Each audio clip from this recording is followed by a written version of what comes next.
Going to call this meeting to order, the 130th meeting of the Standing Committee on Citizenship and Immigration, as we continue our study of migration challenges and opportunities for Canada in the 21st century.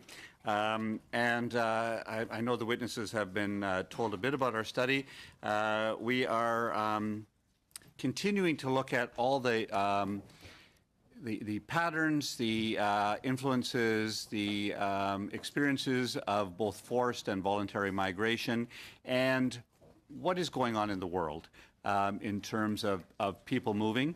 That also extends to Canada's response to that, and whether our responses are appropriate or not, and what Canada's needs are and responsibilities are in the area of migrating people.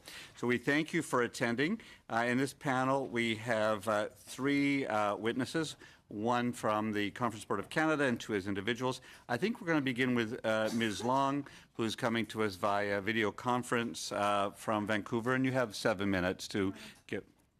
Sorry? What did I say? From Toronto.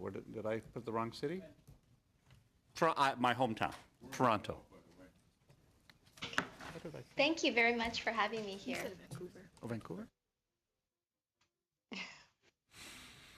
Okay. Thank you very much for having me here. My name is Elizabeth Lawn. I'm an immigration lawyer. I've been certified by the Law Society of Ontario as a specialist in immigration law. Throughout the last 14 years, I've worked with thousands of workers to help them immigrate to Canada. I'd like to start by telling you about my first experience in an immigration office. It was when I was a child. My father had applied for permanent residence through one of the first skilled worker programs in the 80s. In those days, in order to pass, we had to go for an interview. And at the interview, the officer asked my father, "Why should I let you stay?" My father provided him with this thesis on artificial intelligence that he had completed for his PhD program at Simon Fraser University. The officer threw that to the side and said, "That doesn't matter." My father said, "I've been offered a position at Memorial University in Newfoundland as an assistant professor." The officer said, "So what?" It was then that our immigration lawyer stood up, looked the officer dead straight in the eye, and said, "If you don't want these people in Canada, who do you want in Canada?" This is the question that underlies the basis of the economic immigration programs in Canada. Who do we want in Canada? I would submit that a formulated points system is not as good an indicator of desirability as the Canadian labor market itself. Let me first point to a few problematic assumptions that plague the current economic immigration programs today. Let's first look at how the point system is determined. Analysts who have set the criteria for programs such as the Express Entry and the caregiver programs have told me that one of the main tools to make decisions on desirability is to compare the income tax statements of two groups. For example, high-skilled workers as a group earn more than low-skilled workers. Therefore, only high-skilled workers are needed in Canada. Immigrants who speak a higher level of English earn more money than people who speak a lower level of English. Therefore, we only need people who speak a higher level of English. The assumption that only rich workers are valuable to Canada is clearly faulty. Taking that faulty assumption and using it then to formulate the criteria for our immigration programs leaves many people who are wanted and needed in Canada behind. Another problematic assumption is that there is a clear line between high-skilled and low-skilled work, and only high-skilled workers are valuable in Canada. The NOC codes that define high-skilled and low-skilled work were never created for immigration purposes. They were created by a group of people in Service Canada for statistical analysis. And then they were adopted by the Immigration Department because they perceived it as an easy way to determine desirability. Surely, we only need high-skilled work in Canada, right? Okay, so what's high-skilled and what's low-skilled? Let me list a number of occupations and see if you can figure out which one is high-skilled, which one is low-skilled. Let's take an office situation. A receptionist, low-skilled. Secretary, high-skilled. Bookkeeper, high-skilled. Accounting clerk, low-skilled. Medical assistant, high-skilled. Dental assistant, low-skilled. Hairdresser, high-skilled. Esthetician, low-skilled. As you can see, it is not altogether clear why an occupation is considered high-skilled and another is considered low-skilled. There are also clear gender biases in the categorization. For example, personal support workers who require college certification, sewing machine operators who need extensive training are low-skilled workers. Construction workers, such as house painters, drywallers, who often haven't even finished high school, are high-skilled workers. Furthermore, how can we assume that we only need high-skilled workers in Canada when oftentimes some of the most needed workers in Canada are those who are working in jobs that Canadians can't or won't do? For example, truck drivers, caregivers, farm workers, and the list goes on. In the end, one of the best indicators of who is needed in Canada are people who are already working in Canada, have done so for an extended period of time, and have permanent job offers. They are clearly able and willing to settle in Canada and clearly wanted in Canada. To have them undergo the rigmarole of having to undergo English exams and undergo a competitive process like the express entry system that pits them against people who have never stepped foot in Canada leaves many workers without the ability to obtain permanent residence. This simply does not make sense. My proposal would be to have a category to allow those to immigrate who have already been in Canada working legally, who have done so for a year, and who have permanent job offers.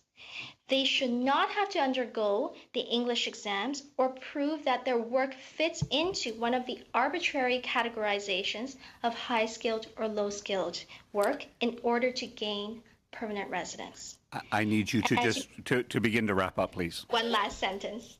As you may have well heard in the rallying cry of businesses, unions, and workers throughout Canada, if someone is good enough to work, they should be good enough to stay. Thank you. Thank you very much. Mr. Jeremic or Jeremich? Jeremich. Jeremich. Mr. Jeremich, you go second. Thank you. Good afternoon. Thank you for inviting me to participate here today. I'll begin by telling you a little bit about the perspective that I'm going to make my statements from. I'm a sole practitioner immigration lawyer in Toronto. I do largely refugee work, though I also do some economic immigration type work. And my understanding is that the context under which I came to the attention of the committee was that I happened to represent a very nice woman who made a refugee claim with her daughter. Her daughter was accepted, her young 8-year-old daughter was accepted as a refugee, but the mom was not. And she was put in a position where she could potentially be deported while the daughter has every right to stay in Canada. Now, I also understand that the kind of topic of today's sitting of the committee is voluntary migration. So refugees aren't necessarily often seen to be voluntary migrants. So I'll begin by making a kind of general point there. Just to let you know, you're free to use this time as you would like and as you would think would be most helpful for the whole committee. All right. So I will make the point that I was going to make, and that's that the refugees, apart from the refugees that Canada resettles from UNHCR camps abroad, like the Syrians that we've heard so much about, there are voluntary or what we can call self-selecting refugees that make it to our border either through the United States, the irregular arrivals that we hear about, or people who simply arrive on some kind of visa and then make a refugee claim. I urge the committee to be aware that a lot of people who come this way and who we as refugee and immigration lawyers often see are often very sophisticated people. They're very well-educated people. They can even be wealthy people because persecution in their home countries that causes them to leave has nothing to do with poverty. Very wealthy, very smart people can be saying the wrong things about their government, can be asserting rights that we consider fundamental rights in this country, and because of that, they risk persecution and choose Canada as a place to come and try to seek protection. So in that sense, they have a lot of agency about where they're going to go and where they're going to seek protection. So some specific recommendations that I can make in the context of their experiences are, for example, that the nature of the system sometimes creates these odd outcomes where you have a child who, because of her own risk that's independent of her parents' risk, is accepted as a refugee, but the parent isn't. So, and that parent is often the sole provider for that child, their caregiver in Canada. So what can happen is that, in this instance, for example, that I gave earlier, an 8-year-old girl has every right to remain in Canada, but her mother has no automatic mechanism to stay because her own risk as assessed by the tribunal was not seen to be significant enough to grant her protection. It causes the parent in this case to have to apply for permanent residence through humanitarian grounds, which engages again the bureaucracy in an application that's almost certainly going to be approved. So it raises the question of why are we forcing this parent to engage the resources of the government in an application that's almost certainly going to be approved because of the facts, and we don't have a mechanism for a person like that to stay with their child who's recognized to be a convention refugee. Another thing that I often hear in this context is also often families can't make it to Canada together. So, for example, a father will make it here, but his wife and their children will remain abroad. The father will be accepted as a refugee, and as an accepted, protected person can apply for permanent residence and bring his family here once that PR application is processed and approved, but that can take at least a year.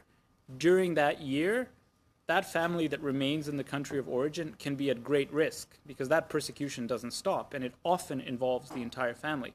Again, there's no mechanism for those family members of a recognized refugee, of an accepted refugee, to come to Canada until the entire family's permanent residence application is processed.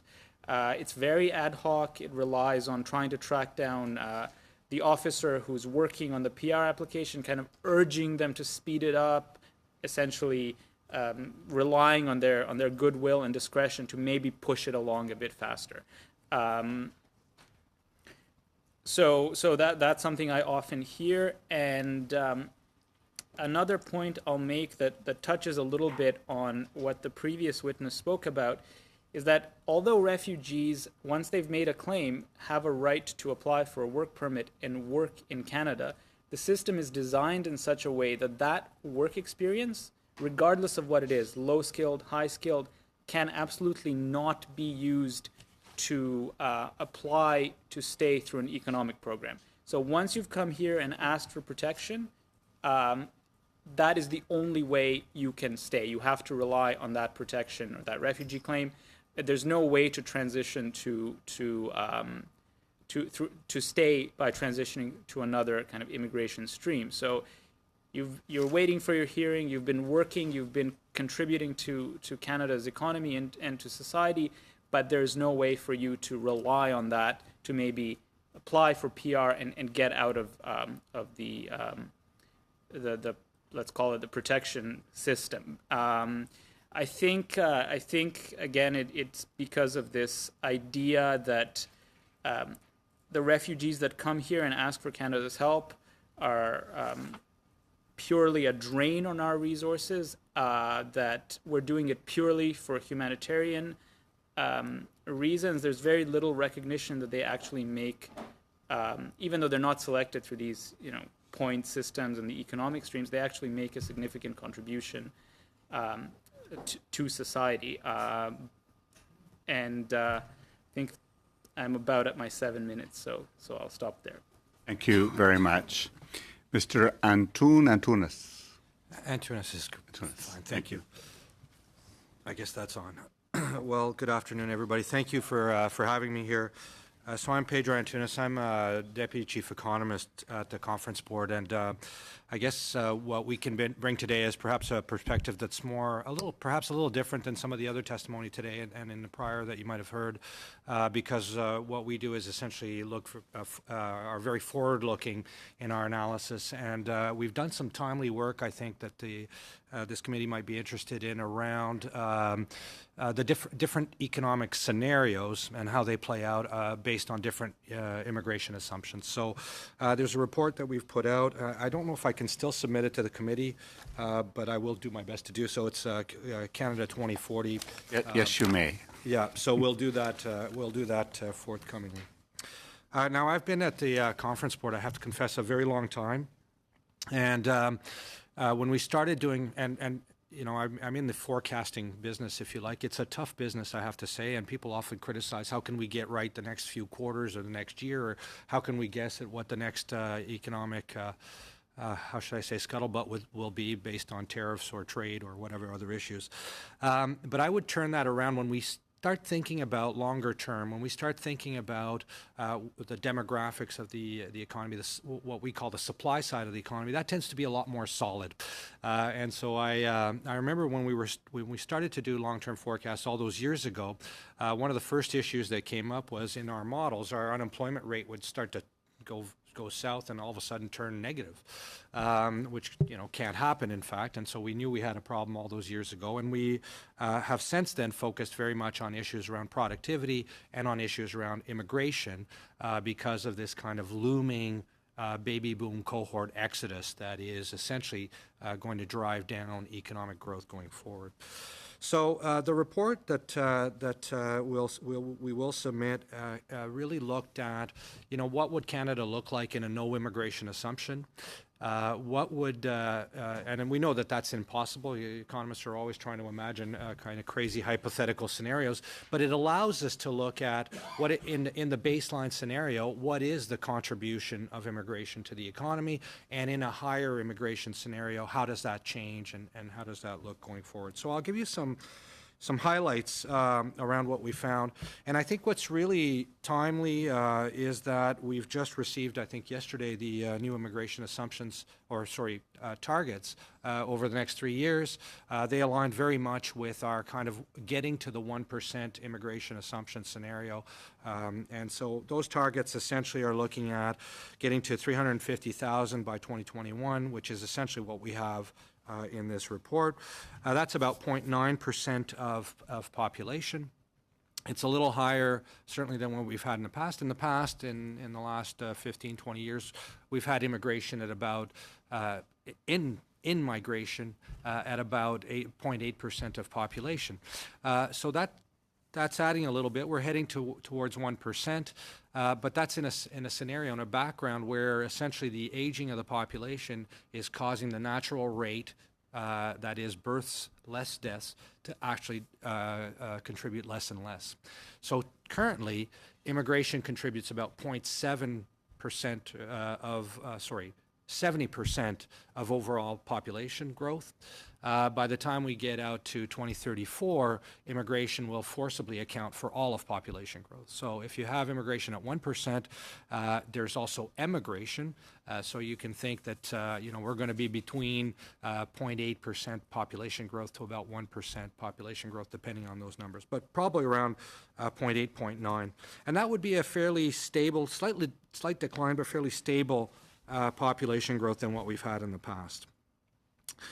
In our assumptions, we look very carefully, and in fact, in those same targets, we've assumed that the share of economic versus family versus refugee stays about the same, so about 58, 26, 16 are those shares in order. So we've made those assumptions in our scenarios as well, and we look very carefully and we track as immigrants come in. We know that they make a certain percentage less than the average wage in Canada in year one, in year two, depending on the class, et cetera. So we track that all the way through the immigration streams that we're adjusting over time. So we've done a careful job there. And what that allows us to do then is to look at these scenarios and say, for a set of economic indicators like that may be of interest, for example, like GDP, and GDP is essentially just income, as I'm sure you all know. We can look at indicators like the number of workers to retirees, dependency ratios, if you will. And we can look at, I think, one of the biggest challenges for Canada, which is healthcare costs as a share of revenues. And this is obviously a provincial issue, but and other indicators like GDP per capita, et cetera. So what are the challenges? Let me start with the healthcare challenge. I think what we see with the higher immigration assumption versus immigration as is, the status quo scenario, is essentially we have healthcare costs now as about 35% of provincial government revenues. No matter what, they're going to increase. In a low immigration scenario, they would increase to about 43% of government revenues as provincial again. And in a 1% immigration world, we could bring that down to about 39%. This is by the time we get to 2040, so long-term perspective. These are important challenges because as you eat up more and more of this share, it leaves you less and less ability to do other things with your revenues. GDP, we think in a 1% scenario would kind of stay in line with recent history. That is about 2% economy. But remember that GDP, our trend GDP, used to grow closer to 3% just in the early 2000s.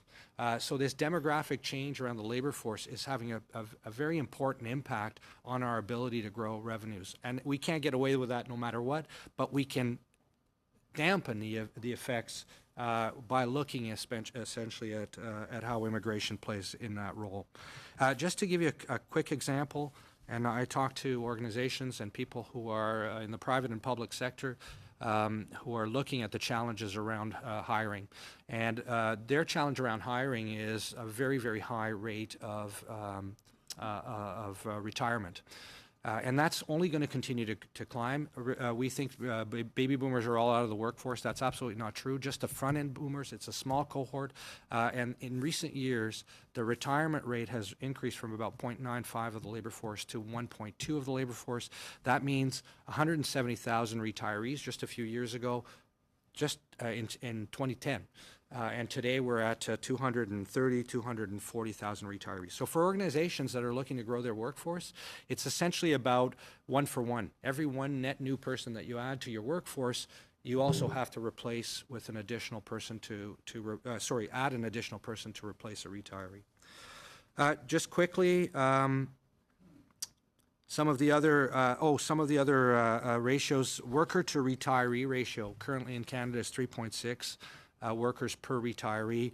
No matter what, again, that is going to grow over the next decade and a half. But with a 1% immigration scenario, we mitigate that to about 2.6 workers per retiree. So we go from 3.6 to 2.6 rather than 3.6 to 2. So just another statistic to give you a sense of how important these changes are. And last but not least, a lot of details in the report, but I think some important observations that we've done in previous work. It's not just growth for the sake of growth, it's growth for these reasons that I've talked about. It's not just bringing immigration in terms of numbers, it's also very important to ensure, as some of the prior testimony has indicated, that people do have the ability to participate more fully in the workforce. So we know that this is a problem. We've looked at some of those costs. We think that things around credentialing alone cost the economy and the individuals, right? I'm a macro, always thinking about the big picture, but obviously this is an advantage for both. And those costs are around 13 to 17 billion a year in loss. And just last, I think in terms of those settlement services, language training, credential recognition are really important labor market outcomes. And the last point I wanted to make is around perceptions. So we have to be careful around perceptions. We've seen protectionist rhetoric really drive up an agenda in the U.S. that is completely off what I think is economic understanding. And we need to be aware that I think perceptions are important in this space as well. Thank you. We now go to question, Ms. Zahid. Thank you, Chair. Thanks to all the witnesses for their important testimony. My first question is to Mr. Antunes. Just going through your report on Canada 2040, no immigration versus more immigration, you wrote about the role of the family class in supporting economic immigration and the need to boost the labor market outcomes for this category. Have you studied the impact that having the family reunited has in the prospects of economic class immigrants and having the family together for support and removing the stress of separation? Yeah, I think all of these things play out, and you know, I once had a colleague of mine, also an economist, who told me economists are like artists. They try to paint reality with the least brushstrokes as possible.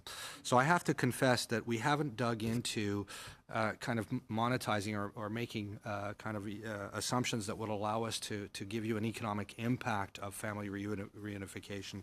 But we know that there are all sorts of effects in terms of providing support to family, in terms of providing, especially in where we see kind of small businesses and that lack support, that may not have access to capital and financing as readily as other entrepreneurs. We do see these how would I say, stronger families playing a role in some of these areas. The assumptions that we've made around the family class and the refugee class are straight from the historical data. So we've taken, I think, a conservative approach in terms of we've not bettered the outcomes of immigrants in Canada in the scenarios that we've built. But I think all of these things, including better settlement, better language, and essentially seeing better labor market outcomes, would obviously be an upside to the scenarios that you have.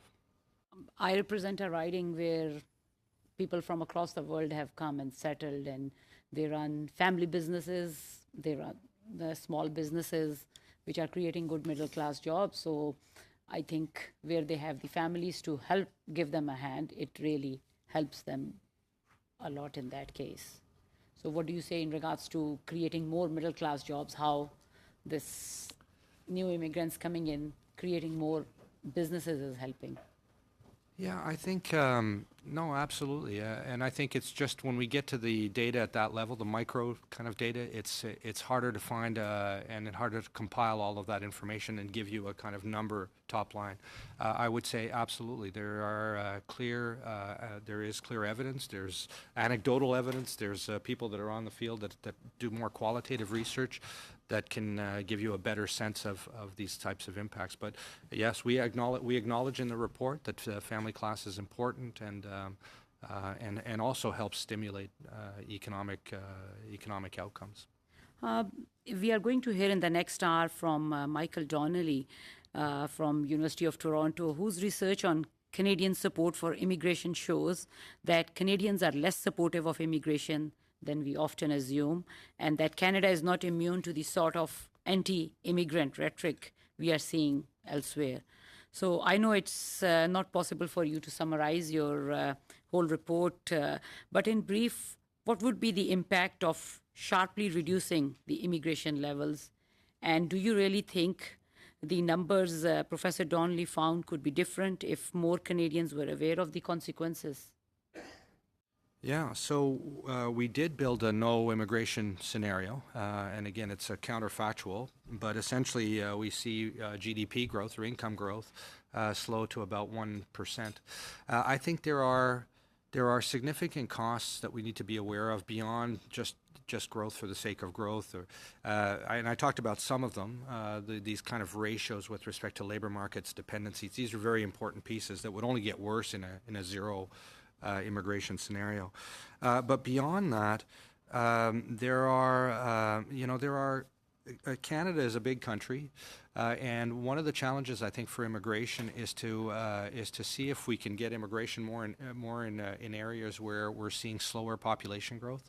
The challenges that we see faced by some of the Atlantic provinces, for example, and some have had success in terms of being attractive to immigration and holding on to their immigrant population.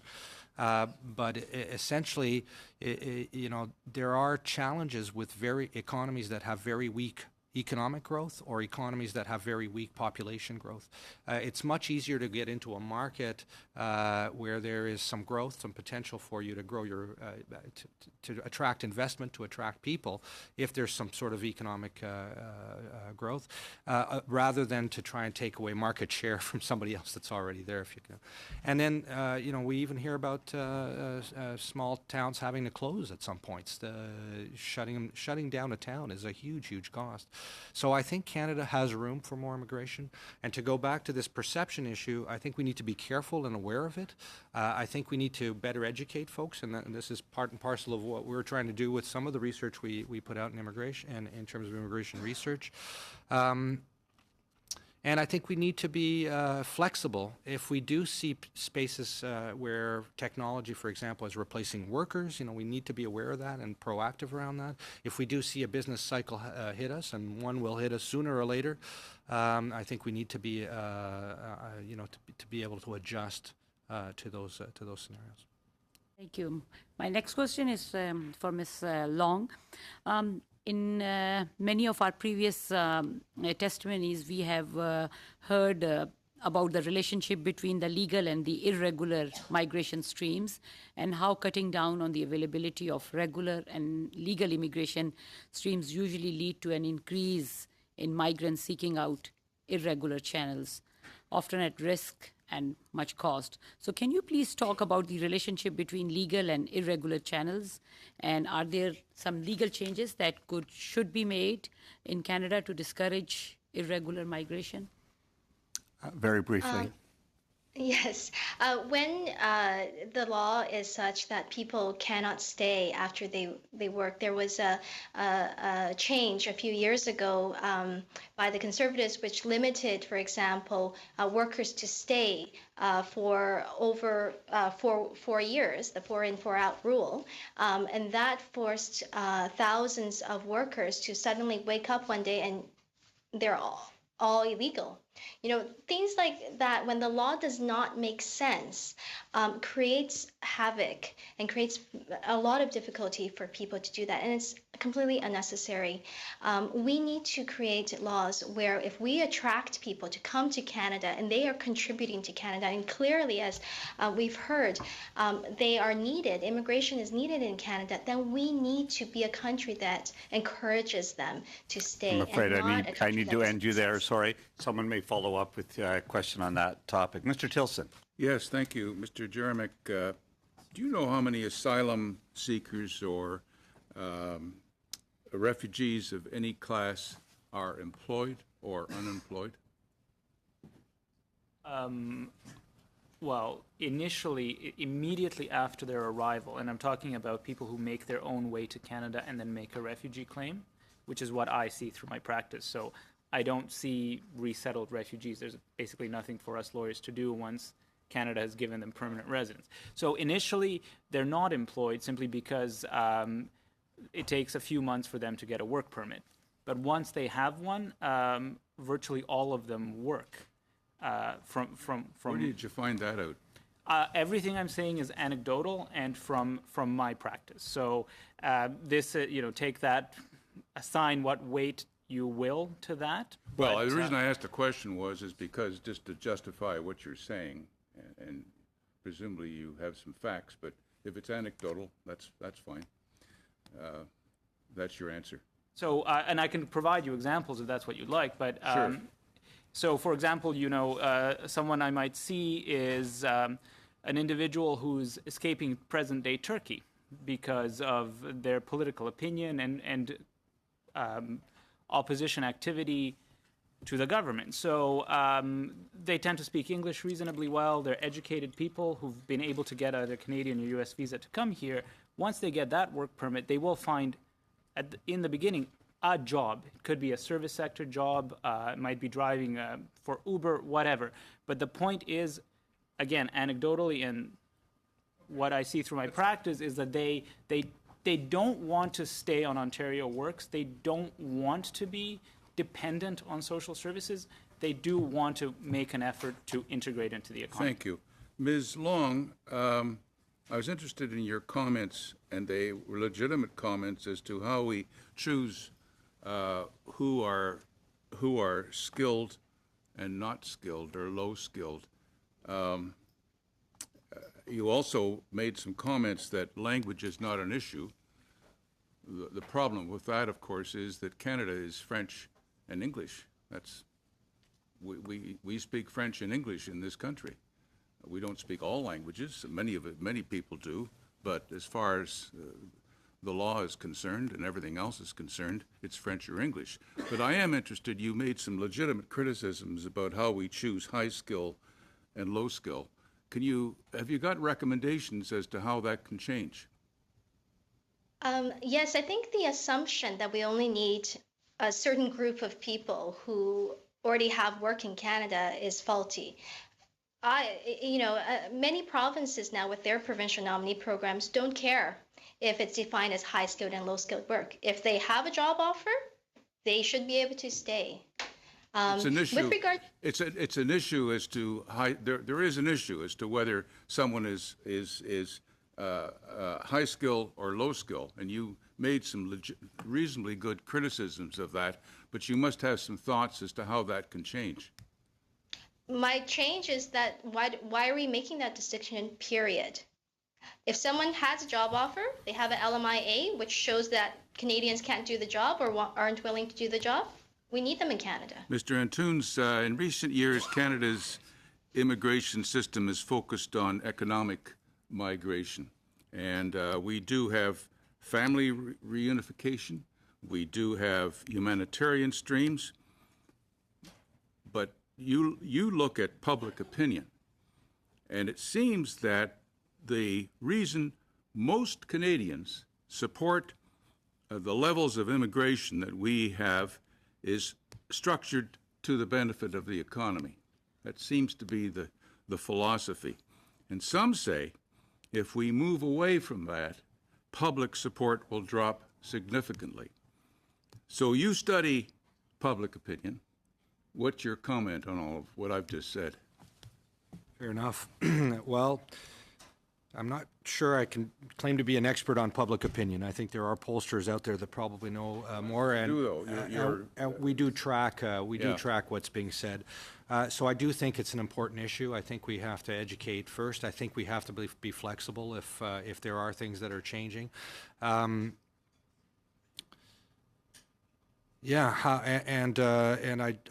All I can say is I guess we have seen the outcomes of things turning for the worse in other areas and very protectionist agendas, for example, and right-wing agendas in other parts of the world. So I would just say we have to be aware of it.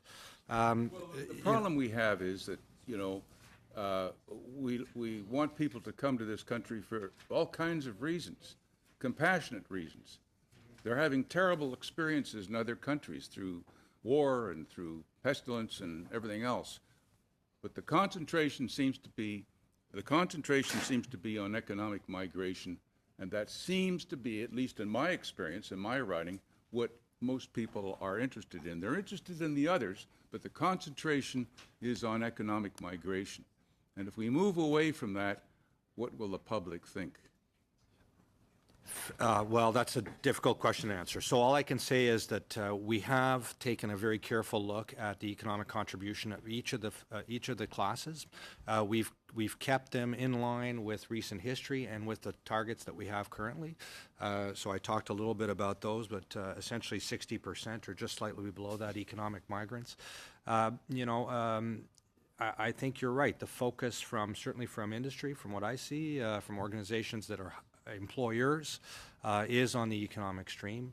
And I think we've had a very successful program in terms of, the nominee programs to bring in people that have essentially a job offer that are able to land in this country running.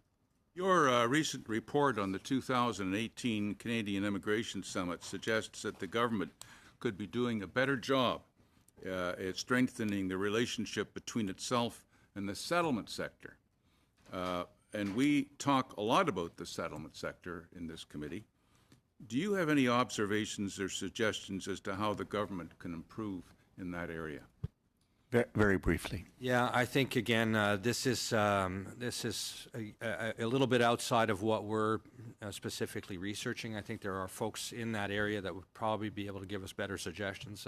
What we are seeing is the labor market outcomes really aren't as solid as they could be.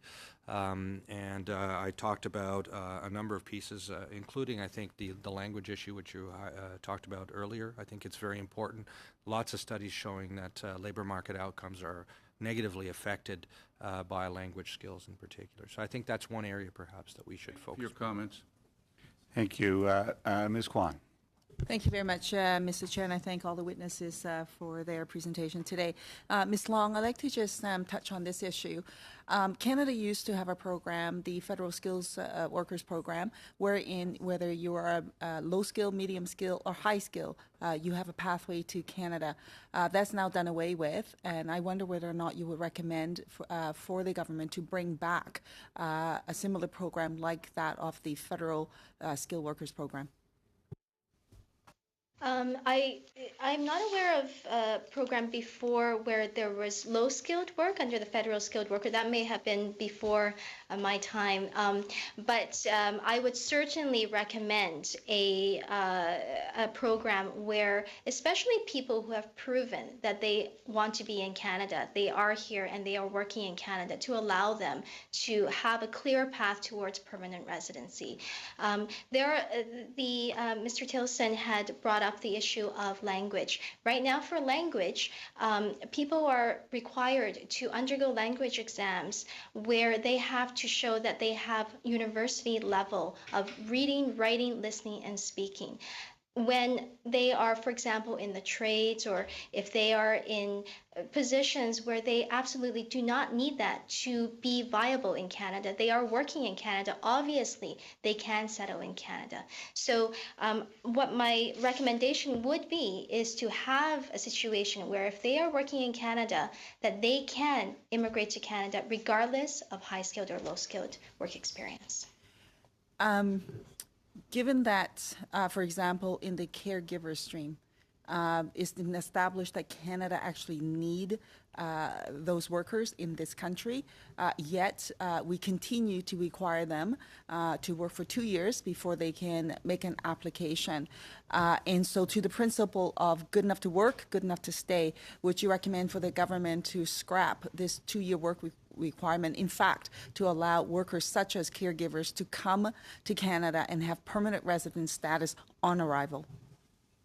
I would recommend that workers who have been determined, who already have a job offer in Canada, be allowed to stay. Under the current express entry system, if caregivers were actually considered to be high skilled, they could very likely come through express entry very easily.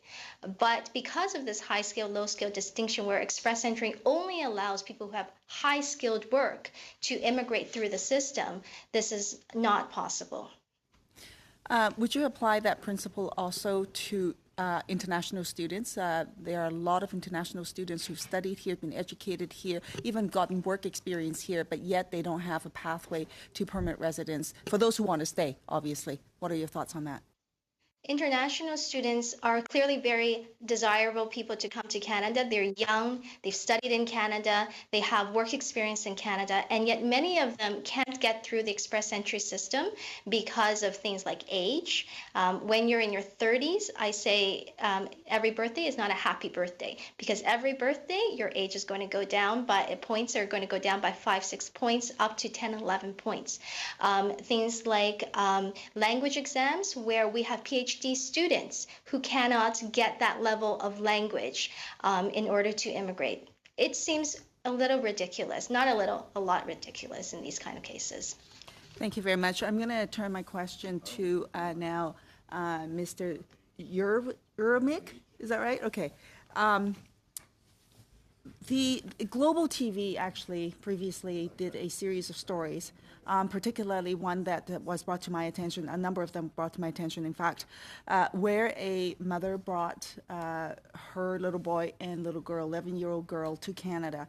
And the reason why is because that 11-year-old girl was going to be faced with FGM in her country of origin. When she came to Canada and she made an asylum claim application, the girl was accepted, the mother and the boy was rejected, therefore making an orphan of this 11-year-old girl. I'd like you to comment about that, and what should Canada do by way of policy change for cases like that, us actively breaking up families? Thank you. I had a almost identical case to the one that you mentioned. The simplest thing to do would be to allow that individual, so that child who's been accepted as a protected person, when they are applying for permanent residence, to include their parent on that application, whereby the parent would get permanent residence automatically on the basis of their child's application. It works in the reverse. So if a parent is accepted, but for whatever reason a child is not, that child is that adult's dependent, so when they apply for permanent residence, the child gets it as well. But it doesn't work in the reverse. So if the child is the protected person but the parent isn't, the parent's kind of out on their own. As you say, the logical conclusion is the parent can get deported, and we have an orphan child who has every legal right to stay in Canada. So a simple change would be a change to the regulations that currently ban or prevent children from including their parents in their PR applications. That's a most straightforward recommendation on that front. Thank you. And the UN, in fact, commented about this. The UN said, and this is from their senior legal counsel, when I say UN, UNHCR, I mean, say Canada should have an obligation to ensure child refugees are afforded the right to family. And the individual goes on to say the importance of children to have their parents in their lives is so fundamental that is recognized in international laws, is recognized in domestic laws, and that's why UNHCR calls on all states to protect family. Would you agree with that statement? I would agree with that statement, and my understanding is that whenever anyone has gone to challenge this provision in court, the government has always settled, so the DOJ has always settled. The presumption in the bar, in the immigration bar, is that they don't want a precedent. So the government doesn't want a precedent whereby a court would say that the current rules are a violation of those obligations, and therefore, if you have the resources to, what happens is you include the parent on the application anyway, it's refused, and then you file a judicial review application, and then the government says, okay, we'll settle this, we'll let them be processed together. The assumption, as I said in the bar, is because they don't want a precedent. So, and the reasons you've raised is probably why they don't want a precedent. Sorry. Mr. Ayoub. Merci, Monsieur le Président. Thank you, Chair. So, if you need translation, go ahead. Je vais peut-être commencer. I'd like to start with my first question. Ultimately, the immigration policy between numbers, we're talking about a new estimate or new projective of 350,000 a year. What is the limit? Or we're talking about 1% of the Canadian population, but are we going to reach a limit at some point? Mr. Antunes, you have talked about the capacity of Canada and your estimates with regard to the population, no matter whether you talk about immigrants. This is the quickest way to increase the population. But what is our goal over the next few years? That's a good question. And it's something that we looked at. We mustn't forget that most migrants aren't young. Immigrants come in at 30, 35 years of age. If we increase immigration to higher levels, we're not necessarily making Canadians younger. They come in at a certain time in their life, and this will continue to cause a problem in terms of the aging of the population. So it's a dependency ratio that won't be improved with the aging of the population. I think that the challenge that we want to resolve is that we want reasonable standards. So we have looked at it, and I would say that the challenge, or the biggest challenge, is how are we going to welcome these migrants and ensure that there are better results. So we need to improve the results, not just the numbers. But if you can, in your organization, get details about the quality of the immigration, to consider the economic contribution of these individuals year after year. There are waves of immigration that come in. How did these people integrate and participate and collaborate in the Canadian society? We have very good data on this. We have data that tells us that an immigrant with refugee status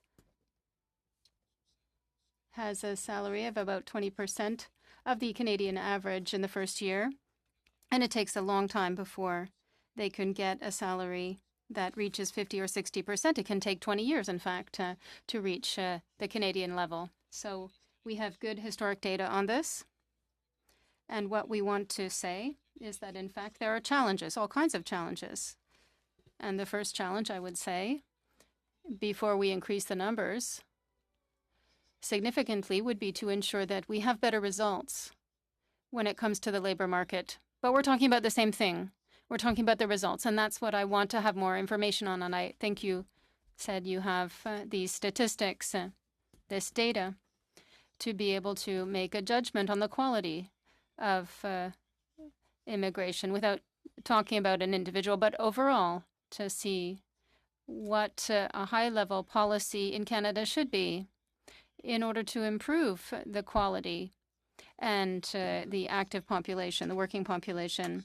What other solution can we implement to increase the Canadian population without using immigration, which is a boost of a short duration, a very rapid boost? People are older, but there is a policy on the birth rate important, and what about the cost of that policy? We know that the current government has a policy for young families with non-taxable subsidies. Could a policy on increased births help the birth rate in Canada? That is also possible. It depends on the goal. If the goal is to ensure economic growth, if the goal is the dependency ratio, then we can certainly look at some public policies. We haven't looked at all these scenarios, but I can tell you that we know. I'm going to use the English word, early childhood education, early childhood care as well. And in fact, the daycare system, these are systems that have increased the birth rate in some cases. So support during early childhood, these are policies that do have impacts. But we mustn't forget that it takes 18 years once somebody is born for them to get to the labor market. Of course. There is the notion of immigration when we talk about permanency, but I heard another testimony that immigrants and refugees are temporary. Sometimes they want to go back to their home country. And so this is part of the big picture. And we want to ensure that we have people that within whom we are investing and who will stay on a less temporary basis, if you will. You talked about perception, and I understand that you don't work in this field of perceptions, but leadership of perception comes from where? Should we ensure that it's politicians who ensure that perceptions change? Politicians in the government? Or is it economic boards? Is it companies? When we talk about lack of jobs and job shortage in Canada, it's in Quebec, but it's also elsewhere in Canada. What would change the situation to show the Canadians that there really is a lack of jobs and we can't meet our own needs, in your opinion? I think that the conference board and the private sector, well, based on the research that we have done, and not to boast or anything, but we are trying to give some perspective on this. I think that we have to react to the situation. We have to accept that there are changes in the labor market, technology, and I think that what happened in the United States is that people felt or perceived that free trade caused the loss of jobs rather than automation. So we have to ensure that people are aware of. Thank you. Son? I have a question to Mr. Jaremick and Ms. Long. The question has nothing to do with the statements that you made. However, about a year ago, this committee made a presentation to a report to the government on the state of the immigration consultant industry. We recommended that the government disband the regulatory body and put it under the control of the department. Nothing has happened since. This is the third time that the committee has studied consultants, and the horror stories about consultants, in my opinion, continue. As lawyers, and you obviously have perhaps a biased interest, is it still as bad as we think? We'll start with Ms. Long. Yes, the horror stories do continue. And although you might think I'm biased, I think immigration law is one of the most complex areas of law, and it also affects very, very deeply a person and their family. I am part of an analytics committee of immigration lawyers internationally, and we have posed the question to our members as to what are the policies of consultants in other areas of the world. And Canada is one of very few countries that actually allow consultants to practice. I think the results speak for themselves when we do. Mr. Jaremick? I agree with my colleague, and again, just from what I've seen, when I've seen work that consultants have done, for example, on appeal, it tends to reinforce the, as you say, horror stories. The problem, I think, is that consultants are limited in what they can do. They can put forward an application, but they can't represent someone in court, for example. I think that the lack of training, the very narrow scope, sometimes prevents them from seeing down the road, what can happen with an application if there's a problem, if it needs to be appealed. And unfortunately, a lot of the things that determine what's going to happen down the road are things that are done at the very beginning. So if you don't get it right at the beginning, you're really limiting how you can fix it later on. Mr. Chairman, I've recently had a number of cases. Very briefly. Yes, I've recently had a number of situations in my riding where people who are going through the immigration system have had poor representation at the hearing before, particularly the IRB, and these are lawyers. So what can be done to improve the representation by lawyers before the IRB? Because you may not agree, but in my observation as a member of Parliament who are talking to these people, I used to be a lawyer, so I can recognize some of this. The representation is terrible. Mr. Jernick. I don't necessarily disagree with that statement. I think there's a wide kind of variety of representation that can be found, let's say. The problem, I think, it's fundamental to the practice. A lot of these people are new to Canada. They don't necessarily know how to find lawyers. They rely on members of the community who may not be giving them the best advice. I'm not sure what to say other than, or rather, I know what to say. I don't know how necessarily we do this, but it's to equip people who are looking for legal representation to know what they're entitled to from a lawyer and what they can demand so that they know that they're getting the best kind of representation. I'm afraid I need to end that there. We'll count on you to help your profession. Thank you. We're going to suspend for a moment as we welcome our next witnesses.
back to order.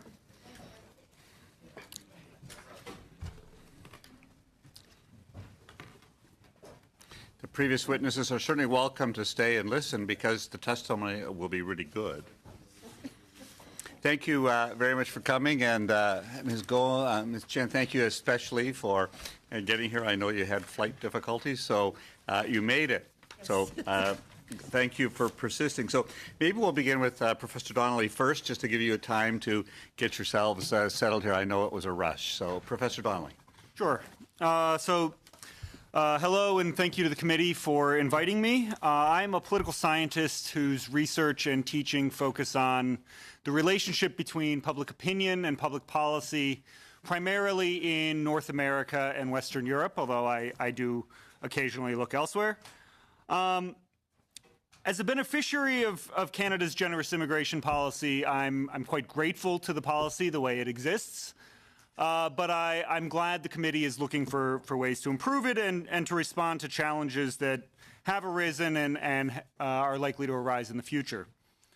In my comments today, I'm not going to offer any specific policy recommendations. I'll offer instead my thoughts on three big themes that I think are often underemphasized in debates and discussions around immigration policy in Canada. The first theme that I want to address is the extent to which Canadians are unusual, the extent to which the Canadian public is unusually tolerant of immigration or unusually enthusiastic about immigration relative to similar countries. In short, Canadians are people, and in any large group of people, there will be a decent-sized chunk who are not very tolerant, who are not very excited about outsiders. Canada is neither unusually tolerant nor unusually intolerant. Canada is, like many other countries, made up of some people who accept immigration, some people who are enthusiastic about it, others who are not very enthusiastic. Measuring xenophobia and related attitudes is a notoriously difficult thing to do. It's something we are not very good at, but we try. But I think a fair assessment of the evidence would suggest that Canada is somewhat more tolerant on average than typical wealthy countries, but only somewhat. And it is by no means exceptional or an outlier. One recent survey asked Canadians to evaluate the impact of immigration on the economy, and Canadians were more enthusiastic, more positive than 18 European countries who were asked that same question, less enthusiastic than 3. That same survey asked a question about whether we should accept more immigrants from poor countries.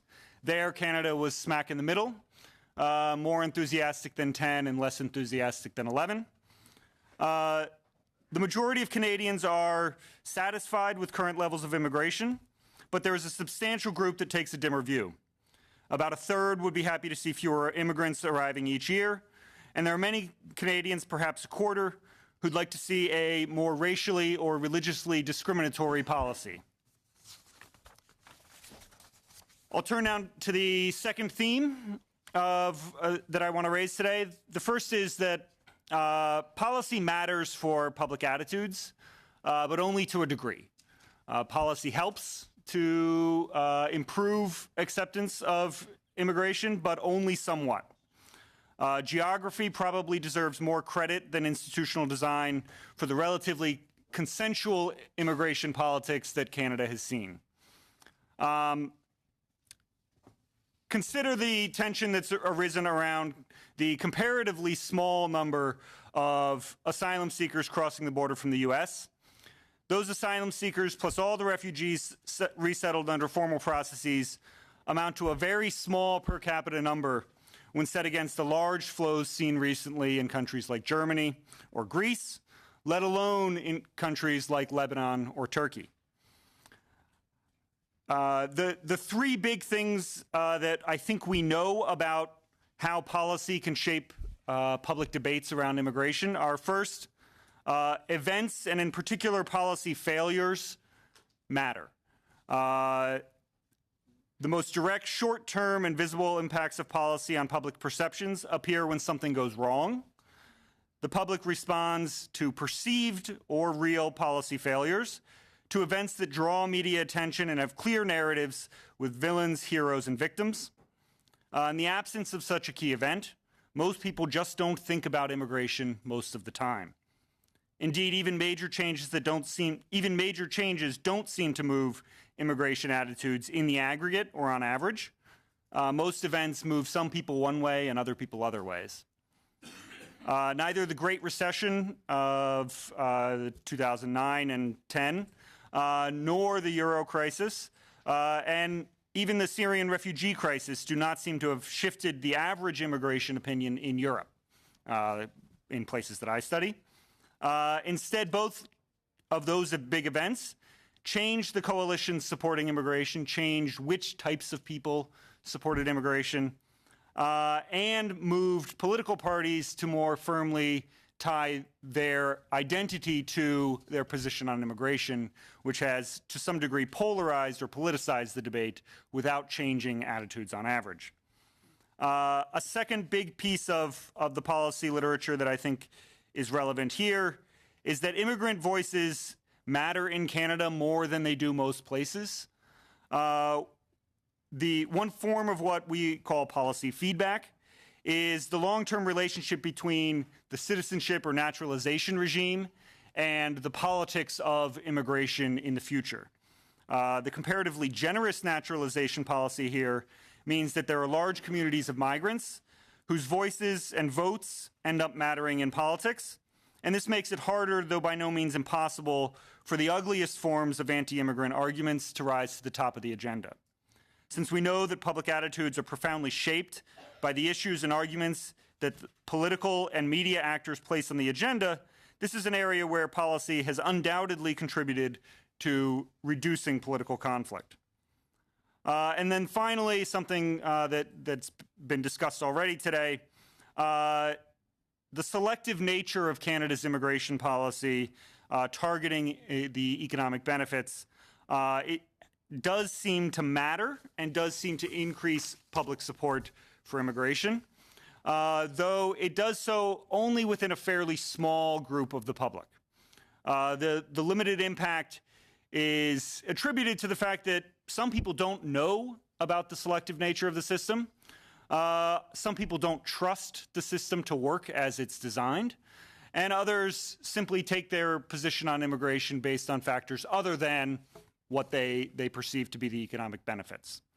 The effect of policy design on the politics of immigration is an open question that many scholars are working on, and I'm cautiously optimistic that we can continue to find ways of designing policy that will reduce the conflict and increase support for immigration. The final theme I want to raise steps back a little bit from the realm of immigration policy and considers the broader context of the policy arena. Particularly, I think the committee would be well advised to consider many other forms of policy that directly impact policy debates around immigration. As I'm sure other witnesses prior to me have emphasized, labor markets, educational systems, and social assistance programs all interact with immigration policy in important ways. And to those sectors, I'll add the importance of considering how policies that impact political parties and civil society matter for immigration outcomes. Political parties, religious groups, nonprofits, and trade unions have all in the past played a role both in promoting immigrant integration and in channeling public anxiety about immigration toward productive engagement rather than destructive resistance. These kinds of organizations have all, to some degree or another, seen their influence on public opinion wane in the last few decades, and policymakers considering how to regulate, support, or restrict the activities of those groups should consider how those actions might influence the ability of such groups to promote successful integration and consensual immigration politics. Thanks for your time, and I'm happy to answer any questions. Thank you very much. And we also have the Metro Toronto Chinese and Southeast Asian Legal Clinic with us, and you're going to share your time. Ms. Goh, you probably are beginning? Yes. I'm just suspecting that. Yeah. Thank you. So is it on? Okay. Yeah, my name is Avi Go, and I'm the clinic director of the Chinese and Southeast Asian Legal Clinic. And with me is Jin Chen, who's our staff lawyer, and we will be co-presenting this afternoon. We are a community-based organization that provides free legal services to low-income members of the Chinese and Southeast Asian communities in Ontario. And we thank the committee for giving us the opportunity to talk about the issue of migration this afternoon. And we will be focusing on 3 specific groups of migrants: refugees, migrant workers, and family class immigrants. Ms. Chen will talk about refugees and migrant workers, and I'll deal with the family class immigrants. But I'll begin our presentation with 3 general comments, which sort of align with what Professor Donnelly has just said. First of all, many so-called voluntary migrants are forced to leave their home countries due to reasons beyond their control. Climate change, economic and social disparities, and the absence of democracy and rule of law are just some factors that contribute to the increase in global migration. So from our point of view, the categorization of all non-refugees as voluntary migrants can therefore be misleading. Second, in the face of a rise of anti-immigrant and anti-refugee rhetoric in the US and Canada, how we talk about migration matters. We should avoid using divisive language that creates false dichotomies between immigrants and refugees and perpetuates an unfounded sense of crisis, which in turn inflames anti-refugee sentiment and encourages discriminatory behavior. So accordingly, we are calling on the government through this committee to change its narrative on migration by highlighting the positive obligation of Canada towards refugees, the critical role migrants have played in building our nation, and the value of their contributions in shaping our collective future. And third, in recognition of the fact that persons of color represent an increasingly large proportion of immigrants across all classes, we ask the committee to adopt through the committee, the government to adopt racial and gender equity lenses to evaluate the impacts of all immigration laws and policies on racialized communities. Turning now to the issues facing refugees, Canada has legal obligations, as we all know, towards this group under international law, particularly as a state party to the 1951 Refugee Convention. The government's policy in this regard must be guided by both treaty and domestic law, namely IRPA. In response to the recent rise in the number of refugee claimants from the U.S., we call on Canada to rescind or suspend the Safe Third Country Agreement with the U.S.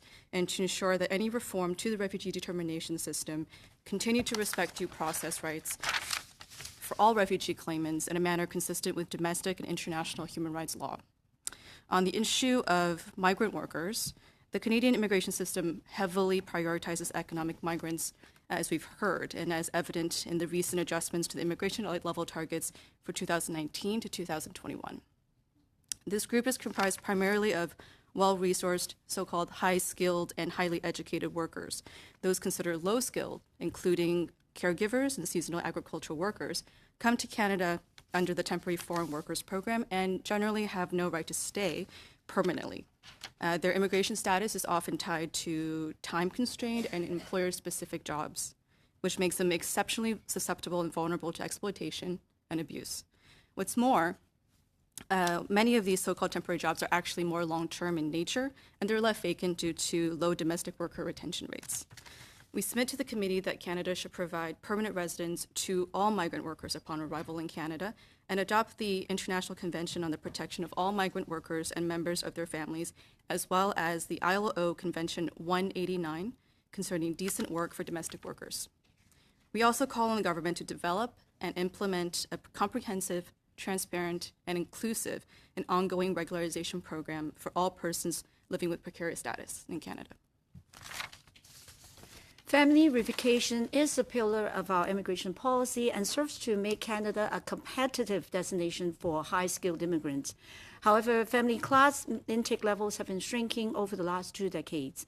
Changes in the laws have also made the family reunification much longer and more difficult for many Canadians. The restrictions currently imposed on the sponsorship of parents and grandparents in particular have a disproportionate impact on racialized communities who are more likely than others to embrace an extended family structure, but they are also more overrepresented among the low-income households and are therefore less likely to meet the minimum necessary income requirement for the sponsorship. So we're asking the committee to recommend lifting the quota on the parents and grandparents sponsorship, repeal the M&I requirement, scale back the sponsorship period to 10 years, and increase the overall level of family class immigrants to 50% of the overall immigration intake. Given the importance of extended families, we also asked the committee to ask the government to redesign the family class program to allow for the sponsorship of siblings and other relatives to Canada. So in conclusion, Canada is regarded as a model for the world in regards to its immigration and refugee policy, and immigration is central to Canada's long-term economic strategy and growth. And we welcome the very modest increase in the resettlement of refugees as well as family class members in the proposed 2019 to 2021 immigration plan. These increases are far from adequate, however, in our respectful submission. Canada can best sustain our leadership role by adopting immigration and citizenship policies that prioritize permanent immigration over temporary migration, remove barriers to citizenship, and facilitate equitable access to labor market for all racialized and other marginalized groups. As well, Canada should continue to demonstrate respect for human rights by accepting more refugees, ending indefinite immigration detention, and adopting concrete measures to address racism and other forms of discrimination against all people living in Canada, regardless of their immigration status. Thank you. We're going to begin with Mr. Whalen. Thank you very much, Mr. Chair, and thank you all for coming. In preparation for today, I guess I had an opportunity just to see what Twitter was saying about the Levels Plan, and I noticed that Goldie Hyder, who's the President and CEO of Business Council of Canada, tweeted that Canada to increase annual immigration admissions to 350,000 by 2021. Talent is Canada's key strategic resource. Businesses know we have the talent, and if not, we can get it. Key consideration for investing in Canada. And so I ask you both in the context of levels and what can be absorbed in society, whether or not this target of around 1% is the right, and in the case of Mr. Donnelly, how Canadians or how the public might see a 1% target generally, whether they're supportive or not, higher or lower. And in the case of Ms. Goh and Ms. Chen, you're asking for much more than that. So what target are you suggesting? Thank you. So on the first question of is this the right target, I don't have an opinion about any particular target. On the question of whether Canadians will accept this, I think they will. I think it can be sold in a way that is convincing, and I think that it could be rejected, and it would be rejected if it were presented as some unreasonably large thing by political elites. I think what we know about the way the public reads numbers is they don't, nobody does, understands what these numbers mean unless you're really in this field, unless this is what you do day to day. And so in terms of what they can be told in advance of the arrival of migrants, I don't think the numbers matter. I think the framing and the discussion of this as how it will benefit Canada and how it will benefit immigrants and natives alike is more important. Once they arrive, they will be accepted to the extent to which they integrate in labor markets, and the extent to which they are able to not be segregated from society in a way that would frustrate many natives. I think there's always the danger of demagogues picking on particular cases and highlighting that and turning Canadians against immigration. I think a numeric target has very little to do with whether that happens or not. Let's go. Well, actually, we don't usually take a position on the actual percentage or number.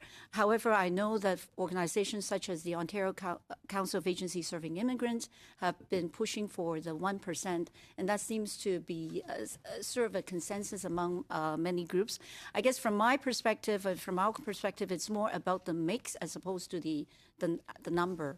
We're hoping to see a different mix from what we have right now. So, for instance, I'm old enough to remember that before the 1990s, we had a much higher level of family class immigrants. And, you know, the evaluation by CIC in 2015, looking at the family class program, and they found that 43% of the economic immigrants coming to Canada chose Canada because they can they can sponsor their families later. So I'm more interested so in the let's mix. just sort of pause there for a second, because on the one hand, you've been suggesting that, you know, in some of the recommendations provided, rescinding the Safe Third Country Agreement, which would allow people to come to the border and, as the Conservatives would argue, jump the queue. We only have so much settlement services available for people. We're trying to scale up to 1%. So how can you rationalize allowing people to come to the border and take settlement services in a finite resource environment, and then also ask for more family class? You don't leave any room for any other type of economic migration, which Mr. Donnelly suggests is what supports public confidence in our system. First of all, we think that the refugee policy is distinct and separate from the immigration policy. And I think You're saying that they don't need settlement services? No, I'm saying that the rationale for refugee policy is different from immigration policy. We accept refugees not because they are, I mean, refugees do have economic contribution to Canada, but we accept them not because on that basis. We accept refugees because we have an international obligation to do so. And people are coming through the border with regardless, right? So I have clients who are not, who may not be necessarily coming directly from the United States, but somehow they will have to go through the United States to come to Canada because of the journey that they take. And so many of them are going through other ways, irregular way to come to Canada, that they are not in the news because they're not coming in the same way that we're seeing in the news. On a related topic then, Mr. Donnelly, have you tested how important fairness is to public confidence in the immigration system? So you talked a little about whether or not political leaders are suggesting that it's good and it's attainable and it's doable, or political leaders are suggesting that it's not. But is there a public perception about making sure that the system is fair and equitable, and how thoughts around fair and equity, like queue jumping, is something that would upset people, or taking resources away from local people, or not integrating well, whereas integrating well, contributing to the resources that everyone gets to enjoy together, and following the rules-based order are two sides of three of the same issues. So how do those narratives affect public support for the higher levels of immigration that we're trying to get to? So on the question of fairness, I'm not aware of any attempt to measure the relationship between perceptions of fairness and attitudes directly. I do know that confidence in institutions, trust that the government knows what it's doing, trust that the bureaucracy works, is generally associated with a belief that immigrants will come and integrate well. So to the extent that that is a measure of fairness, that we think the government is doing its job and processing people smoothly, then that would address your question. That's good. And so, Ms. Goh, on counterpoint to that, if you believe we should greatly increase the amount of immigration to the country, do you also believe that the system is working and it's integrating people well? I don't think the system is working as well as it could. And one of the barriers to integration... Then why are you asking for us now to add more people from various classes if you don't believe that the system works? Once again, I'm not talking about the number. And in fact, if you've read our submission, we actually do not talk about the number. We're just talking about the mix. So we don't have a position on the overall number. We're just talking about the the mix within the overall number. But one of the key reasons why people are not integrating well is because of the barrier to equitable barrier to labor market. Many studies have shown, for instance, that if you're newcomers, racialized groups, you are less likely to make, or you are more likely to make less, earn less money, not able to get the jobs that you're trained to do.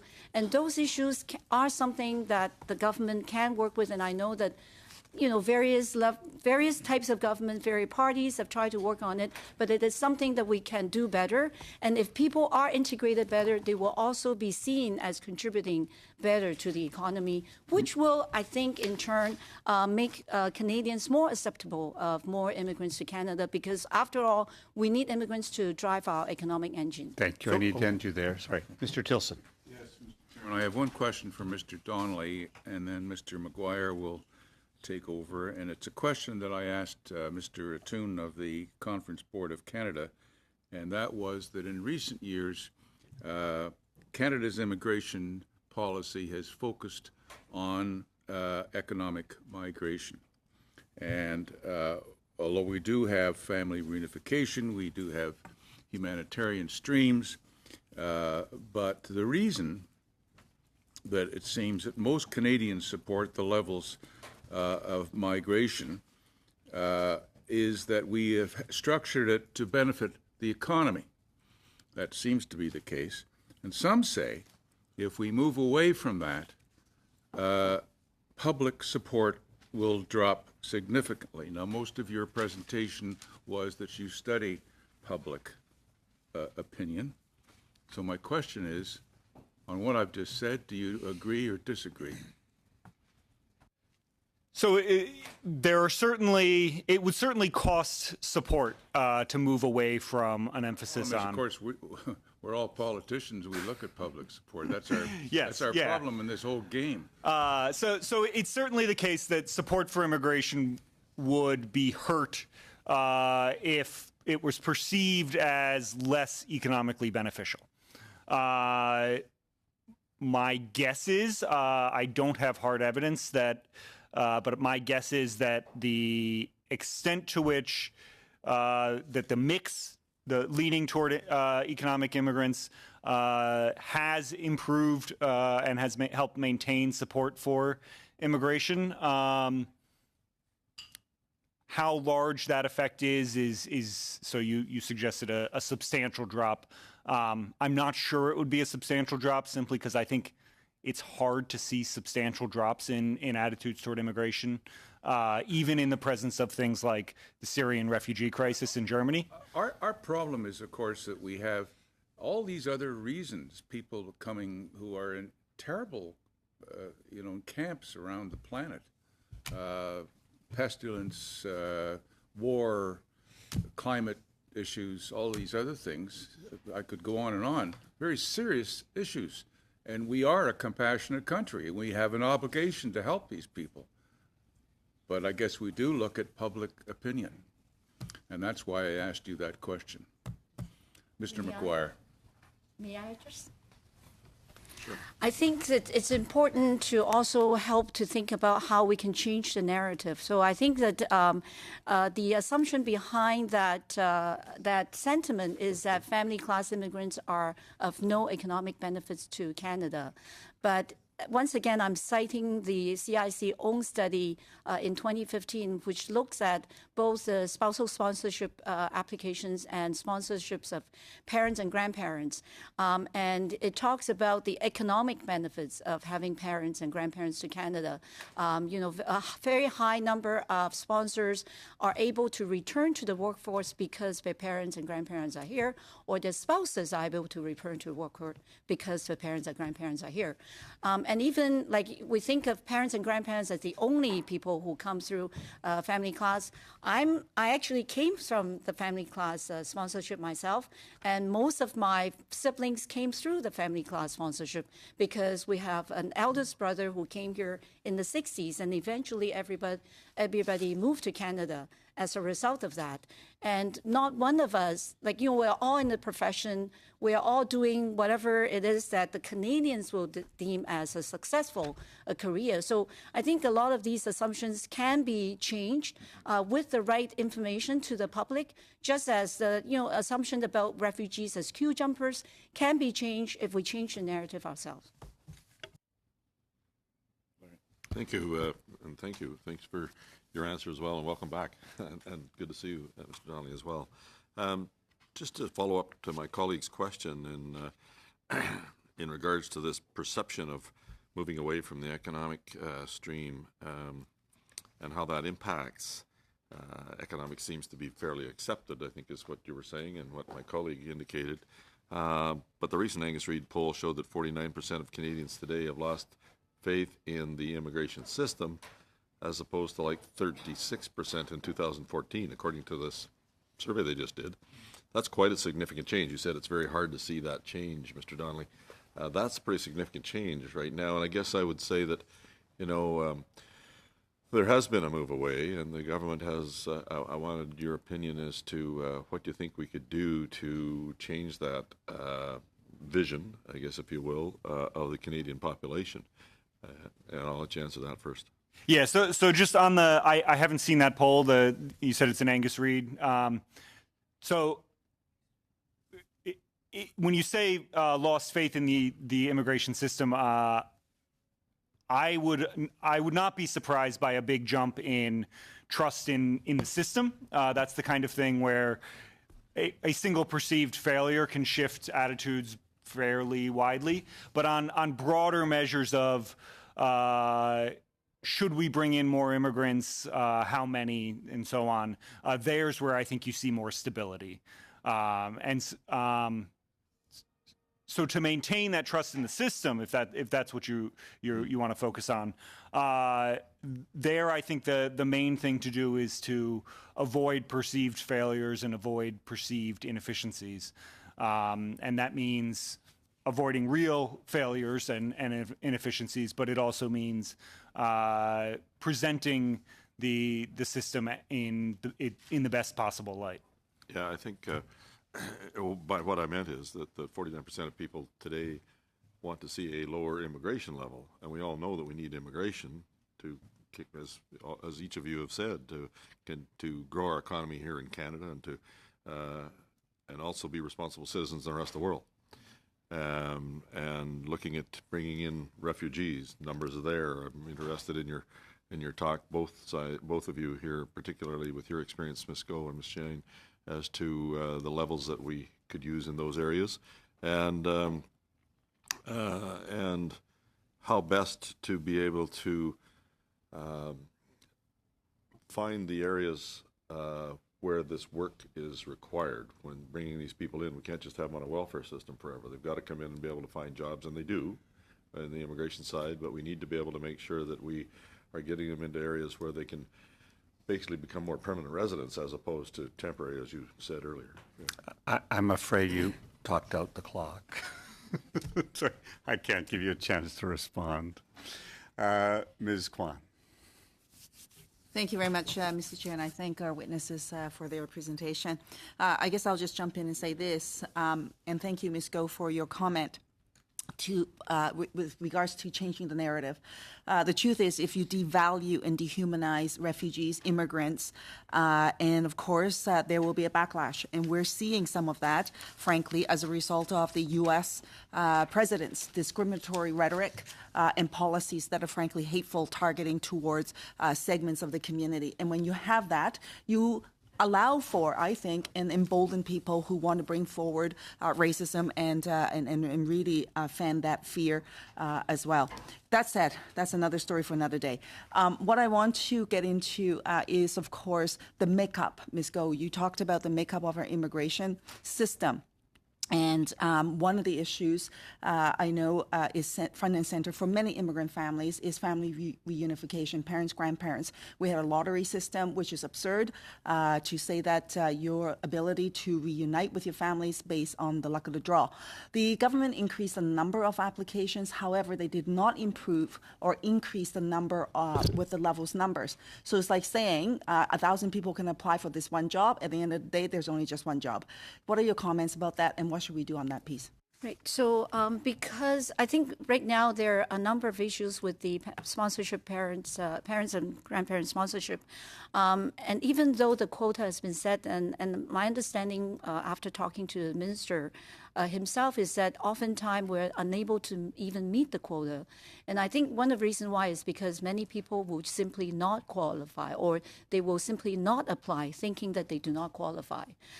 So, you know, at our clinic, certainly we see a lot of those examples. And I remember a couple of years ago, and once again, OCASI did a survey of the agencies. Many of the agencies said that many of the clients do not apply because they know that they do not qualify. So I think we need to change the requirements as well as changing the quota system, because if you change one without the other, you will still have the same problem. But I also think that we need to, again, you know, talking about the changing narrative, you know, think about how we can think of family class system as an integrated system. So it's not just about spouse, it's not about parents, it is also about the siblings and other relatives as well, which we used to have it, and people coming through the economic class. But with assisted relative, they are given extra points. So, you know, some of my relatives and families came in through that way as well. So if you think of family class more broadly and treat all family members equally, then you will not have a system whereby some family members are being privileged over others. So I think that we need to rethink the whole family class system as well.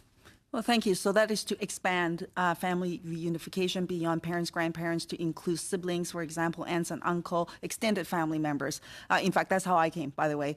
We were allowed into this country because my aunt sponsored my dad, and we came as a family. Okay, so that's a good recommendation then from you. With respect to another piece related to temporary foreign workers. The principle is if you're good enough to work, you're good enough to stay. So why not allow temporary foreign workers to come into the country and, frankly, allow them to come as permanent residents on arrival? So I'd like you to comment about that. And we used to have a program in Canada whereby different skill set, medium, low skill, high skill people were allowed to come to Canada based on immigration, on an immigration system, not a temporary foreign workers program. And I wonder if you can comment on that and if we should bring something like that back. Sure. And I totally agree with you that if people are good enough to work, they should be good enough to stay. And I'm not the only one who says that. Even the Canadian Federation of Independent Business support that as well. And I think they also recognize that, in fact, many of the jobs that are filled by temporary foreign workers right now, as my colleague has mentioned, are in fact permanent jobs that should be filled, but they are not being filled right now. So it's all, in a way, the employer take the easy way out because temporary foreign workers are cheaper. They are tied to the employers. They're more vulnerable, so they have more, I guess, obedient workers to work with. But, you know, we lose because we are losing these people. Once they work here for 4 years and they're gone, the employer also loses, right? And that's why many of the employers are pushing for having a permanent residence pathway for the temporary foreign workers because they have trained these people and they want to keep them on. And I think that going forward, we should think about, again, it's like, it's not just about the number, but it's about the mix. If you think of the economic class, it is not just about high-skilled, highly educated workers. We need workers in various sectors. So the workers who are brought in as temporary workers, they are filling job requirements. They are filling jobs that need to be filled. So why not allow them to come in and stay permanently? And I think we should also be thinking about having a regularization process so that those who are here right now, who are in temporary foreign workers program, would also be able to apply for permanent resident status. And that can go towards the 1% or 2% or whatever quota that you have decided at the end of the day. Right. Well, from the government's own expert advisory panel, that is actually the former Minister John McCallum who did this. In fact, the recommendation there was to call for 400,000 immigrants to come to Canada in terms of the levels number. So we're not there, and we have some ways to go. That said, we have an aging population. People are not having as many children as they used to, and we need immigrants, frankly, for our economy, for our GDP. And so that is one key reason if you don't care about anything else.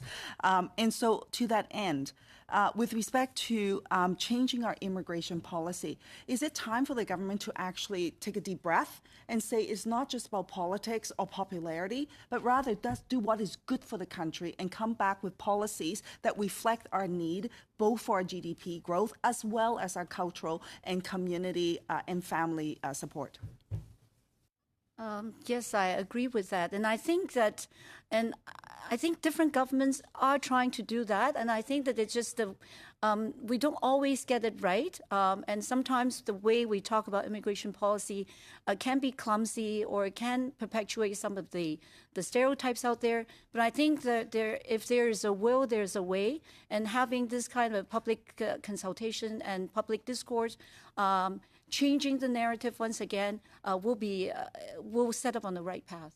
So with respect to the consultation, by the way, that the government is undertaking regarding anti-racism, because it relates to this work, the government's having closed-door consultation. We don't know who's being invited. Do you agree with that, or should it be open-door consultation processes? So just take myself as an example. We were given an invitation to attend a consultation on a Tuesday after the long weekend. I received that invitation on a Friday afternoon. So it hasn't been a very helpful process, but we have been trying to speak to the minister and the parliamentary secretary about this issue, and we hope that the process going forward will be much more open. I need to end you there. We're quite a bit over. Mr. Tabara. Thank you, and thank you for for all three of you for being here. And I know that you provide a lot of great services to a lot of newcomers. But I wanted to talk. You mentioned, Ms. Sko, in your opening statement, that we should lift the quota on parents and grandparents. So, in 2015, there was roughly around 95,000 parents and grandparents that apply, and only 5,000 were eligible. We increased that to 10,000. We've recently increased it now to 17,000, and in 2019 it'll go to 20,000. But why do you feel that we should be lifting that number and having now 100,000 individuals that are grandparents, or maybe they could be seniors, they could be older in age? Why do you think that we should lift the cap and have these immigrants come to Canada? Well, they should be treated like other immigrants. If there are no quotas on spousal sponsorship, then there should not be quota on parents and grandparents. And I think also that, again, as I mentioned earlier, it is not just about lifting the quota. You have to look at the requirements as well. If the requirements remain unchanged, even if you increase the quota by like 3 times, you will still get the same number because people are not they're not simply not applying. Because of the very restrictive requirements of MNI at LICO plus 30%, plus the 20-year sponsorship period, plus the 3-year income requirement, the income tax requirement. All of those things make it difficult for people to qualify for I the understand it could be cumbersome, but at the same time, I think we should be cognizant and be careful about. And we should have a levels program to ensure that we're getting immigrants from different brackets, whether they're economic, whether they're students, whether they're parents. I think immigrants from the high brackets under this class of sponsorship. No, absolutely. But what I'm arguing is, what I'm saying is that the overall numbers needs to be increased. We can't have just lift the caps of parents and grandparents and then not be increasing immigration levels in other fields. Right, we would be bringing in then, we could be bringing in many seniors, increasing our median age, which is 43 in Canada, lifting that up even higher. I think that you have to have, and you have to be careful to have a levels program, where you're bringing in international students, you're bringing in economic migrants, whether they're high skilled, low skilled, etc. But I think you got to be very careful when saying lifting the cap. I agree that it should be increased, but I don't agree that it should be just lifted. I understand, and that's a policy debate that we can have. But to be very honest, even before the quota was put in, there was an informal quota because there was never enough resources to process the sponsorship of parents and grandparents, which created a backlog of 150,000, which led to the moratorium in November 2011. So I'm just giving you a history lesson of what happened to the sponsorship program. The backlog was 167, 168,000. It's now been reduced down to just under 30. And we're on our way to reducing that backlog. Right, but the backlog was created because the resources were not put in there to process the applications. No, you're correct. So. I agree with that. My second question would be on, you talked a lot about there's heavy priority on economic migrants, on high-skilled labor. Something that I've been advocating for is on individuals that are coming in through the skilled trades. A lot of the times, you would be getting a lot more points if of a certain age, if you have a master's degree, if you have a PhD, etc. But I think I think the government should be looking at, I consider them high-skilled work. Some may view them differently, but what would you say in terms of those in the skilled trades? How do you think the government should be looking at their point system? Do you think it should be altered? Do you think it should be changed? I agree that we should still we should look at the different skills and different sort of professions and trades. It is harder to find someone who can fix elevator than to find a lawyer in Toronto right now, and I'm just telling you the truth. And there are many trades that are actually understaffed right now, and I think that it is important to bring in people with different skill sets, with different education level, because I think that I agree with you that we will call those high-skilled workers, but they may not have the high level of education that often comes with the economic class immigrants. So I think it's both a question of looking at the level of skills and as well as the level of education as well. And for Mr. Donnelly, I just wanted to kind of wrap this up. We've been getting a lot of polarization, and a lot of that has been coming, from the United States. Why do you think this is growing, and do you see what governments can do to stop this kind of polarization and really send out information that, historically this has been an economic driver, this has been great for our country, it's been able for us to broaden our relationships with other countries in terms of trade, etc. If you can elaborate on that. Yeah, so on the broad question of why is this happening throughout the West, this rise of fairly xenophobic, fairly obviously racist politicians and political parties. On that front, there's a lot going on, and I wouldn't pretend to be able to explain it all, but I would say that certainly economic dislocation combines with pre-existing xenophobia to produce this kind of potent mix. I guess the one thing I would say in terms of what the government can do to push back against that and to prevent that from spreading north is by far the most important thing is that the messages people get aren't mixed, that the messages people get from politicians from both on the government side and on the opposition side, that the message they get is unified, that this is a good thing, that immigrants are a positive impact on Canada. Once you have a mixed message coming from political elites, you get people are much better able to pick and choose the message that fits with their viewpoint, and then you do see polarization. Thank you for that. I'd like to slip in a question just before Mr. Maguire has his turn again. And it's to Professor Donnelly. I am so old that when I was a student at U of T, we didn't have a Department of Political Science, and we didn't have a Department of Economics. We had a Department of Political Economy. And the rationale that was given to us as students, and I believe it continues to be correct, is that there are no political discussions that are not economic, and there are no economic discussions that are not political. So, and I know you're a political scientist.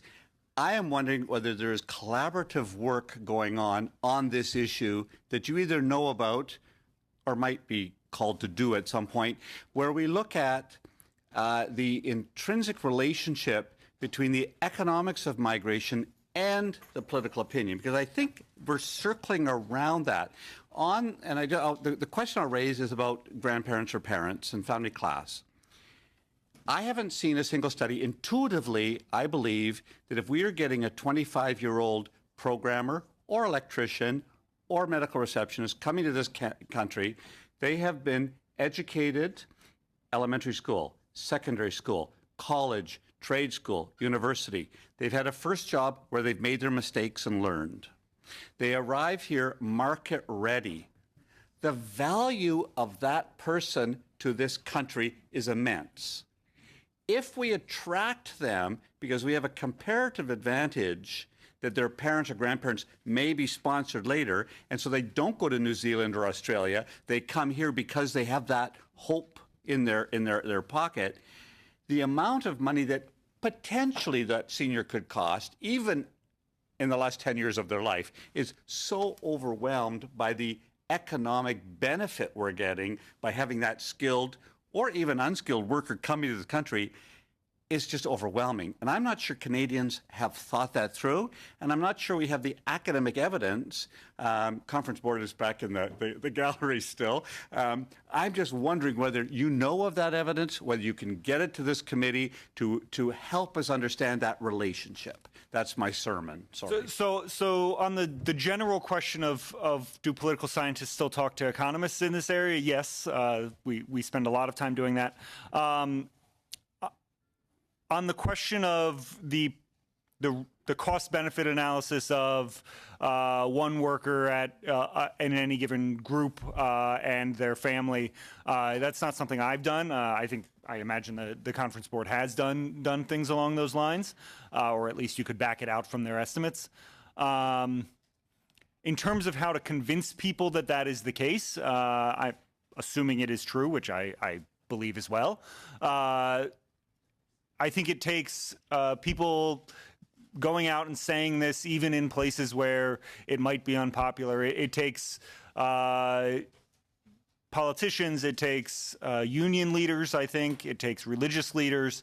It takes business leaders. It takes basically everybody that we turn to when we ask, what should I think about this? Because I haven't thought about it today, and I haven't thought about it in a month. I haven't thought about it in a year. All of those people need to be saying the same thing. I see a paper or a book coming when you collaborate well. Thank you. Mr. McGuire, are you sharing? Ms. Kwan. He's giving me my time, so thank you so much. First off, I want to correct the record. I said 400,000. It should be 450,000. That was the number from the experts panel by way of recommendation to the former Minister, John McCallum. I do want to actually ask a question about asylum seekers. And I heard, Ms. Chen, you made the recommendation that the government should suspend the Safe Third Country Agreement, given the situation in the United States. We also have a situation now. Whereby if you are a child and you came with a parent as an asylum seeker, the child qualifies under our current rules and laws to be an asylum seeker, but the parent is not. And so therefore we're in the business of breaking up parent and child. Do you agree with that policy, or should that be changed? And if it should be changed, how so? Well, we've already heard from Ms. Go that family reunification is a pillar of the immigration system. We've heard about individuals who bring in their grandparents, and those parents, although they may not be necessarily contributing directly economically, there is a social sort of intangible aspect. So similarly, the child, if they do stay in Canada, we've heard similarly from the chair, If they come, there is intrinsic value. There's an opportunity cost if we lose them if they return to, let's say, another country or their home country or another safe country. That child, having been educated or will be educated in Canada if they're admitted as a refugee, they do need that family support. And so I can't think of a single instance where, and we've seen this with some of our neighbors to the south, their policies where there's family divisions. I don't know of any families or any children who would stay in the country, be raised in the family foster system that we have here, and be removed from their families. And so I would say, obviously, I think any reasonable person would agree that that is not the right policy. And how do we go about having that parent be recognized for their contributions and not have to resort, for example, to agency applications? Yeah. And then when they do, isn't that just a waste of our resources? There's a waste of resources in the very jammed IRB who don't have enough resources to process cases. It's a waste of resources for legal aid. Lawyers often is legal aid who provides that kind of resource, and so on. So should we not just recognize that for those applications that you allow for the child to bring the parent as part of the application? Is that Yes, and I think that that's an example of the very narrow way we define family. We look at it one direction and not the others. And that's exactly why we have a two-tier system where parents and grandparents are seen as a different class of families than spouses and dependent children. And that's a perfect example of that, a narrow difference. We need to end there. Thank you very much, and the meeting's adjourned. Just a reminder to the committee, we're going to meet Tuesday, but we're not meeting Thursday.